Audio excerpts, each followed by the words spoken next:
আজ আমি তোমাদের কাছে নিয়ে চলে এসেছি ফ্রাইড রাইস আর চিলি চিকেনের রেসিপি নিয়ে।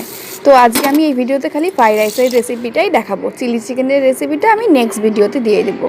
তো আমি এই দেখো ফ্রাইড রাইস বানানোর জন্য নিয়েছি জোকার চাল। জোকার চালটা ভালো করে ধুয়ে নিয়েছি। এই যে ধুয়ে নেওয়ার পর চালটা ভাত হওয়ার জন্য বসিয়ে দেবো।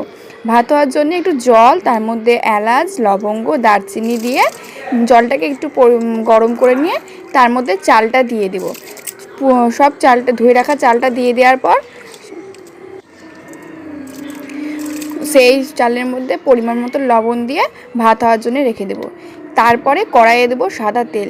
ফ্রাইড রাইসের জন্য সর্ষের তেল চলে না, তোমরা সাদা তেল আর ঘি ইউজ করতে পারো। তেলটা মোটামুটি গরম হলেই তার মধ্যে গোটা মশলা দিয়ে সব রকম কেটে রাখা সবজি, এই যে বিনস, তারপরে দেবো ডুমো ডুমো করে রাখা গাজর, তারপরে দেবো ক্যাপসিকাম। এই সবগুলো সবজি আমি একসাথেই ভাজবো, তোমরা চাইলে আলাদা আলাদা করেও ভাজতে পারো।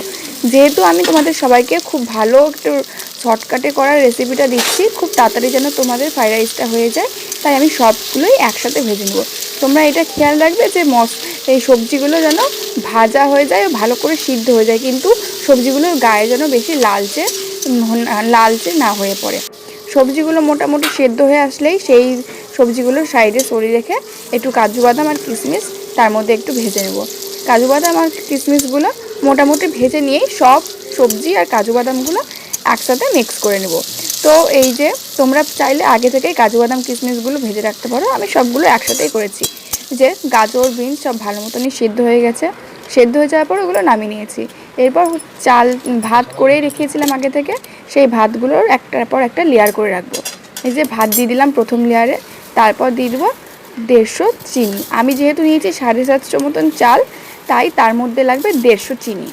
চিনিটা দেওয়ার পর উপর থেকে দিয়ে দেবো ওই আগে থেকে সেদ্ধ করে ভেজে রাখা গাজর, কাজু বাদাম, ক্যাপসিকাম, বিনস সবগুলো দিয়ে দেবো। দিয়ে দেওয়ার পর ভাতের আর একটা লেয়ার দেবো। এরকম একটা দুটো করে লেয়ার দিতে দিতেই দেখবে তোমাদের ফ্রাইড রাইসটা অটোমেটিক রেডি হয়ে গেছে। এই যে ভাতের লেয়ারটা দিলাম, এরপর দেবো একটুখানি পরিমাণ মতন ঘি। তোমরা চাইলে সবজিগুলো ভাজার সময় ওই সাদা তেলে কিছুটা ঘি দিতে পারো। তো আমি সাদা তেলে সবগুলো ভেজে ভাতের ওপরে ঘি দেবো। আর ভাতের ওপরে ঘি দিলেই দেখবে ফ্রাইড রাইসের গন্ধটা একবারে বেরিয়ে এসছে ভালো করে। আবার ঘি দেওয়ার পর উপরে আবার একটা ভাতের লেয়ার দিলাম। ভাতের লেয়ারটা দেওয়ার পর আমি তার উপর দিয়ে ছড়িয়ে দেবো আবার একটু পরিমাণ মতন ঘি। তো এই ঘিটা ছড়িয়ে দেওয়ার পর ভাতগুলো তোমরা ভালো করে মিক্স করে নিতে পারো। আমি এরপরে ভাতগুলো পুরো মিক্স করে নেওয়ার পর এই যে নামিয়ে নিয়েছি। এবার দেখো খুব তাড়াতাড়ি সহজে আর সুন্দর টেস্টিভাবে বানিয়ে নেওয়া ফ্রাইড রাইস।